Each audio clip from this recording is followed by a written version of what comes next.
당신에게 한 여성이 여러 명의 형제와 동시에 결혼할 수 있는 곳이 있다고 말하면 어떻게 반응하시겠습니까? 첫날 밤이 온 가족 앞에서 치러지고 이수천 년 된 전통이 우리가 결혼에 대해 알고 있던 모든 것을 뒤흔든다면 말입니다. 히말라야 산맥 깊숙이 숨겨진 티베트에는 여러분을 충격에 빠뜨릴 가족 관계의 비밀들이 존재합니다. 형제 다부제, 즉 친형제들이 한 여성과 결혼하는 관습,는 지구상에서 가장 가혹한 생존 환경 중 하나에서 탄생했습니다. 해발 4,500m의 고지대에 살고 있다고 상상해보세요. 공기가 너무 희박해서 단순히 걷기만 해도 오류 처치가 필요한 관광객들이 있을 정도입니다. 농작물 재배 기간은 4개월도 채 되지 않고 경작 가능한 땅은 극히 드물고 매우 소중합니다. 당신의 가족이 수세대에 걸쳐 개간하고 지켜온 작은 땅 한 조각을 소유하고 있다고 해봅시다. 그리고 당신에게 세 아들이 있다고 가정하면 대부분의 사회에서는 가가들에게 땅을 나눠주고 각자 가정을 꾸려 독립적인 삶을 시작하게 될 것입니다. 하지만 수백 년 전 티베트 사람들은 혹독한 수학적 현실을 깨달았습니다. 그 귀중한 땅을 세 아들에게 나누어주면 각 가정은 생존할 수 없게 된다는 사실입니다. 고산이 혹독한 환경은 짧은 경작 기간 동안 막대한 노동력을 요구합니다. 수개월 동안 위험한 지형을 지나야 그를 몰아야 하며 먼 무역여행 또한 몇 주 또는 몇 달이 걸리기 때문에 항상 집을 돌볼 사람이 필요합니다. 그래서 티베트 사람들은 가족 재산을 나누는 대신 형제들이 모두 한 여성과 결혼하는 방법을 생각해냈습니다. 이 방식은 땅을 보존하고 여러 남성인 노동력을 결합시켜 고원지대 위 생존 도전에 대응할 수 있는 충분한 경제 단위를 형성하게 해줍니다. 20년 넘게 티베트 공동체를 연구한 인류학자 사라첸 박사는 이 제도가 어떻게 운영되는지를 자세히 기록했습니다. 그녀의 연구에 따르면 다부가정은 전통적인 핵가족보다 경제적으로 훨씬 효율적이었습니다. 재정적 안정성은 더 높고 유아 생존율은 더 좋으며 장기적인 번영 가능성도 더 컸습니다. 구체적으로는 이들 가정은 곡물 수확량이 40% 더 높고 겨울철 가축 생존율은 60% 증가했으며 신생아 사망률은 크게 감소했습니다. 하지만 이것은 단순히 경제 이야기에 그치지 않습니다. 티베트의 환경적 도전은 이 결혼 제도가 아주 효과적으로 대응하는 특별한 요구들을 만들어냈습니다. 여름철에는 약 그물이를 고산목 초지로 이동시켜야 하는데 이 일은 대부분의 사람이 며칠도 견디기 어려운 고지대에서 수개월을 보내야 합니다. 그와 동시에 보리를 비롯한 작물은 짧은 재배 시기에 집중적으로 관리되어야 합니다. 한 가정에 여러 명의 성인 남성이 있는 덕분에 두 가지 필요를 동시에 충족시킬 수 있고 어느 쪽도 소홀히 하지 않아도 됩니다. 상업적인 측면도 마찬가지로 중요합니다. 오랫동안 티베트 가정은 고지대 환경에서 얻을 수 없는 필수품을 확보하기 위해 장거리 무역에 의존해왔습니다.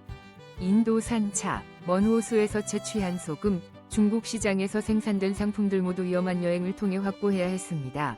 이 여정들은 몇 달이 걸리기도 하며 작은 실수 하나로 목숨을 잃을 수도 있는 엄난한 고개들을 넘어야 합니다. 여러 명이 남편이 있기에 한 명이 위험한 여정을 떠나는 동안 나머지는 가정과 농사를 돌볼 수 있습니다. 특히 흥미로운 점은 이 제도가 리스크를 관리하는 방식인데 이는 현대금융 전문가들의 사고방식과 유사합니다. 한 가정에 여러 수입원이 존재하면 자연스러운 다변화가 이뤄집니다. 한 사람의 무역이 실패하거나 부상을 입더라도 가정 전체가 위기에 빠지지 않게 됩니다. 개인의 실패가 전체 가문의 재앙이 될 수 있는 환경에서는 이런 예비 시스템이 필수적입니다. 다부제 위토지 상속 방식은 더욱 놀라운 지혜를 보여줍니다. 재산을 세대마다 나누는 대신 이들 가정은 집단 소유권을 유지하여 더 많은 가족 구성원을 부양할 수 있습니다. 시간이 지나면서 이는 더 나은 인프라, 공유 자원, 집단적 지식이라는 형태로 공동체 전체 위번형으로 이어졌습니다. 그리고 바로 여기서 이 제도의 진정한 천재성이 드러납니다. 이것은 단순한 경제적 결속 수단을 넘어서 협력, 상호지원, 책임 공유라는 강력한 동기를 만들어냅니다. 원래라면 재산 때문에 경쟁해야 할 형제들이 이제는 협력하여 함께 이익을 얻는 법을 배웁니다. 이러한 협력 방식은 티베트 사회 전반에 퍼져 놀라울 정도로 안정적이고 지속 가능한 공동체를 만들어냈습니다. 이제 우리가 환경적, 경제적 기반을 이해했으니 이런 결혼이 실제로 일상생활 속에서 어떻게 작동하는지를 살펴봅시다. 현실은 대부분 사람들이 상상하는 것보다 훨씬 더 복잡하고 정교합니다. 전형적인 다부가정에서 아내는 단순히 여러 형제에게 공유되는 수동적인 존재가 아닙니다. 오히려 그녀는 복잡한 가족 시스템의 핵심 조정자이며 종종 각 남편들보다 더 큰 실질 권력을 지니고 있습니다. 30년 동안 이 방식으로 결혼 생활을 해온 텐진 돌만은 이렇게 말했습니다. 나는 새 남자와 결혼한 게 아니에요. 새 남자가 나와 결혼했고 우리 가족이 어떻게 운영되는지는 내가 결정했어요. 아내는 대부분의 일상 결정을 맡습니다. 그녀는 가게 예산을 통제하고 일정을 할당하며 이웃 가족들과의 관계를 관리하고 파종 시기, 가축 판매, 장거리 무역 참여 여부 등 주요 결정에서도 중요한 발언권을 가집니다. 각 남편은 자신이 강점과 선호도에 따라 역할을 맡습니다. 큰형은 무역 협상이나 지역 리더십 같은 대외 업무를 담당하고 둘째는 가축 관리와 방목에 집중할 수 있으며 막내는 가사, 농업 보조 또는 종교 공부를 통해 가족의 정신적 지위를 높이는 일을 할 수 있습니다. 하지만 중요한 점은 이러한 역할이 고정되어 있지 않다는 것입니다. 매년 협상을 통해 조정되며 상황, 개인의 성장 또는 가족이 필요에 따라 변경될 수 있습니다. 아내의 권한은 감정적 관계에서도 확장됩니다. 그녀는 어느 남편과 언제 시간을 보낼지 결정합니다. 이것은 임의적인 것이 아니라 현실적 고려와 개인적 선호를 바탕으로 이루어집니다. 한 남편이 성실히 일하고 가정에 많은 기여를 하면 그녀는 그에게 더 많은 관심을 줄 수 있습니다. 반대로 어떤 남편이 무책임하거나 나쁘게 대하면 그녀는 그와의 관계를 줄이면서도 나머지 남편들과의 결혼은 유지할 수 있습니다. 이러한 가정에서 자란 아이들은 가족이라는 개념에 대해 매우 독특한 시각을 가지고 있습니다. 아이들은 어머니의 모든 형제들을 아버지라고 부르지만 대개는 누가 생물학적 아버지인지를 잘 알고 있습니다. 그러나 이 사실은 이게 질서를 만들지 않습니다. 모든 아버지는 모든 아이에게 동일한 책임을 지며 아주 탄탄한 지원 네트워크를 형성합니다. 그런 가정에서 자랄 롭상이라는 이는 이렇게 말합니다. 저에게는 3명의 아버지가 있었고 각각 다른 기술을 가르쳐 주셨어요. 한 분이 무역여행을 떠나면 나머지 2분이 항상 곁에 계셨죠. 그래서 저는 핵가족에서 자란 친구들보다 훨씬 더 안전함을 느꼈습니다. 경제적 협력은 가족 운영 방식에도 매우 흥미롭게 확장됩니다. 각 남편은 수입의 일부를 공동기금에 기여하지만 소액의 개인 자금은 자율적으로 관리합니다. 큰 소비 결정은 합의가 필요하지만 일상적인 소비는 아내가 전적으로 관리하며 별도의 동의가 필요하지 않습니다. 이는 집단 책임과 개인의 자유 사이의 균형을 만들어내며 현대 부부들이 종종 달성하지 못하는 지점을 실현하고 있습니다. 이러한 결혼에서의 갈등 해결 방식은 미리 정해진 규칙을 따르며 파괴적인 분쟁을 방지합니다. 의견 충돌이 생기면 아내가 형제들 사이에서 중재자 역할을 합니다.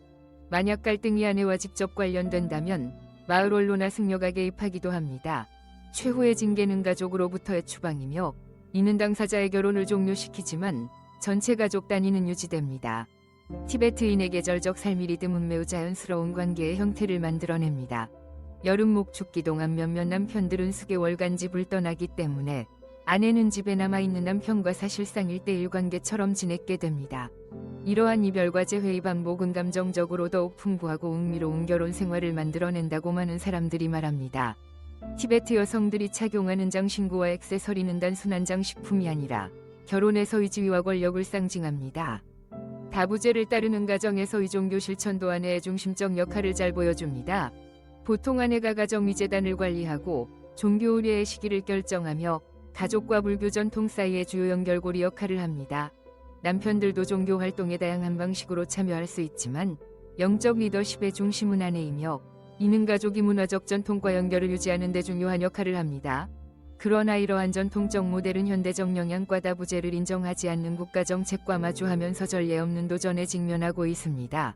바로 여기에서 이야기는 극적인 전환점을 맞습니다. 대부분의 사람들이 들어보지 못한 이야기입니다.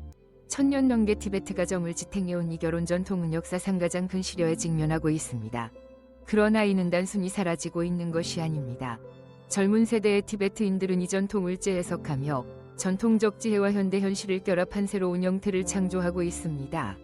이는 단순한 문화적 상실이 아니라 실시간으로 진행되고 있는 정교한 문화 진화입니다. 중국 정부는 이른바 현대적 결혼을 장려하는 정책의 일환으로 공식적으로 다부제를 인정하지 않습니다. 그러나 이 정책의 시행 강도는 도시와 외딴 시골 지역 간에 매우 다르게 나타납니다.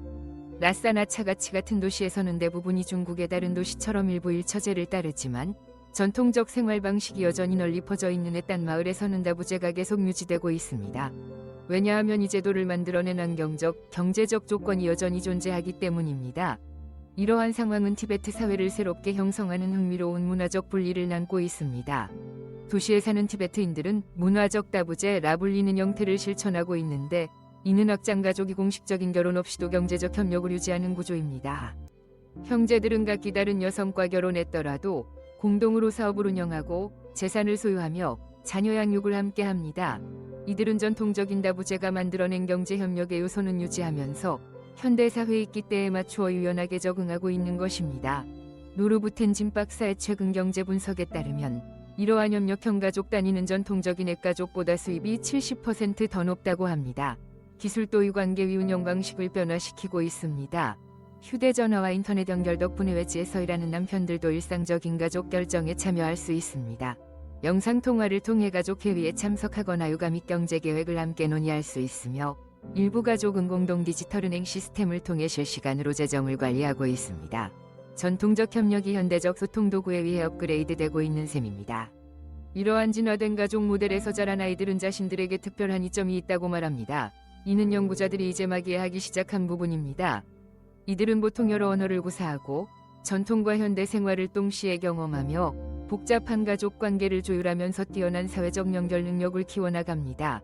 이 중 많은 아이들은 이후 산업, 교육, 기술 분야에서 성공적인 경력을 쌓고 있으며 동시에 민족 문화와의 깊은 연계를 유지하고 있습니다. 그러나 가장 놀라운 발전은 일부 서구 커플들이 티베트의 다부제 모델을 연구하며 자신들의 관계에 적용하려 한다는 점입니다. 유럽과 북미의 결혼 상담사들은 경제적 공동 책임, 협상 기반의 역할 분담, 조직화된 갈등 해결 체계와 같은 개념을 일부 일처 결혼에 도입하고 있습니다. 다부제 가정에서 발전된 소통 방식과 협업 결정 구조는 복잡한 모든 관계에 있어 분명한 가치를 보여주고 있습니다. 이러한 진화적 시스템 속에서 여성의 역할은 가장 극적인 변화를 나타냅니다. 전통적인 다부제의 아내들은 가정 내 권한은 컸지만 외부 기회는 제한적이었습니다. 반면 현대 티베트 여성들은 협력적 결혼 관계 속에서 독립적인 커리어를 추구하면서도 가정 내 리더십을 유지하고 있습니다. 그들은 가족 조정에 있어 전통적 존중을 기반으로 하면서 현대적 전문성과 성취를 결합한 새로운 여성 권력 모델을 창조하고 있는 것입니다. 법적 문제는 여전히 복잡하고 계속해서 진행 중입니다. 중국의 민법은 일부 다처제 결혼을 인정하지 않기 때문에 상속권, 재산권, 양육권과 관련된 여러 문제가 발생하고 있습니다. 일부 가정은 한 명이 남편만을 법적으로 결혼시키고 나머지 남편들은 비공식적 관계를 유지하는 방식으로 이를 해결합니다. 다른 이들은 전통적 결혼 없이도 유사한 경제적, 사회적 혜택을 제공하는 협력형 가족 구조의 법적 인정 여부를 놓고 법적 노력을 기울이고 있습니다. 티베트 문화에 대한 정보가 소셜미디어를 통해 퍼지기 시작하면서 이러한 관습들에 대한 국제적인 관심도 급증했습니다. 하지만 대부분의 관심은 자극적인 면에만 집중되어 있으며 그 이면에 있는 정교한 사회적, 경제적 원칙들은 무시되고 있습니다. 이로 인해 티베트 공동체는 전통을 완전히 포기하든지 아니면 오해와 왜곡에 맞서 그것을 방어해야 하는 압박을 받게 되었습니다. 이러한 상황 속에서 전통적인 티베트식 다부제를 바탕으로 하되 현대 현실에 맞게 조정된 새로운 공동체 생활 모델이 서서히 형성되고 있습니다. 이것은 궁핍이나 절박함에 의한 결혼이 아닙니다. 오히려 전통적 지혜와 현대적 혁신이 결합된 지적인 사회 실험이며 오래된 가족 구조에 대한 고정관념을 도전하고 공동이익을 위한 새로운 사회 조직 방식을 제시합니다. 이 모델의 세계적 영향은 티베트를 훨씬 넘어섭니다. 전 세계적으로 주거 비용이 급등하고 기후변화가 심각해지며 경제적 불평등이 심화되는 상황에서 티베트식 협력 가정 모델은 기존 사회 구조가 주목하기 시작한 하나의 잠재적 해법을 제시하고 있습니다. 오늘 우리가 알아본 내용은 티베트 결혼 문화에 대한 기존의 인식을 완전히 바꿔 놓았습니다. 놀라움이나 판단이 아닌 특히 다부제는 환경적, 경제적 극한 상황에 맞서 인간이 만들어낸 지극히 정교한 적응 방식임이 드러납니다. 험난한 티베트 고산지대에서 자원을 결합하고 다양한 기술을 하나의 가족 단위로 통합하는 것은 생존을 위한 필수 요소입니다. 더 중요한 것은 현대 티베트인들이 이러한 전통을 고정된 틀로서가 아니라 시대에 맞게 진화시키고 조정하고 있다는 사실입니다. 우리는 점점 더 많은 혼합형 모델을 보게 됩니다. 예를 들어 젊은 여성들이 현대적 조건에 따라 다부 결혼 계약을 협상하고 가족이 기술을 활용하여 협업을 이어가며 공동체가 이 불확실한 시대 속에서 협력 구조의 새로운 가치를 발견하고 있는 것입니다. 이러한 전통은 전 세계에 소중한 교훈을 안겨줍니다. 글로벌 사회가 치솟는 비용, 환경 파괴, 경제적 불안정이라는 문제로 고통받고 있을 때 티베트의 협력형 가족 모델은 입증된 생존 및 발전 전략을 제공합니다. 혹독한 티베트 환경 속에서 연마된 책임 공유, 유연한 역할 분담, 상호 지원이라는 원칙은 현대 사회 문제를 해결하는 데 필수적인 역할을 할 수 있습니다. 가장 큰 통찰은 티베트 결혼 문화의 독특함 그 자체에 있는 것이 아니라 그들이 협력하고 생존하기 위해 발전시킨 사회적 기술에 있다는 점입니다. 이는 인류의 보편적인 도전과제에 대한 정교한 해법이며 오늘날에도 여전히 시의적절한 의미를 지니고 있습니다. 우리는 그것을 배척하기보다는 인간의 근본적 요구에 창의적이고 적응적으로 반응한 사례로 바라보아야 할 것입니다. 그렇다면 티베트 결혼 문화에 대한 일반적인 오해와 비교했을 때 어떤 사실이 가장 놀라웠나요?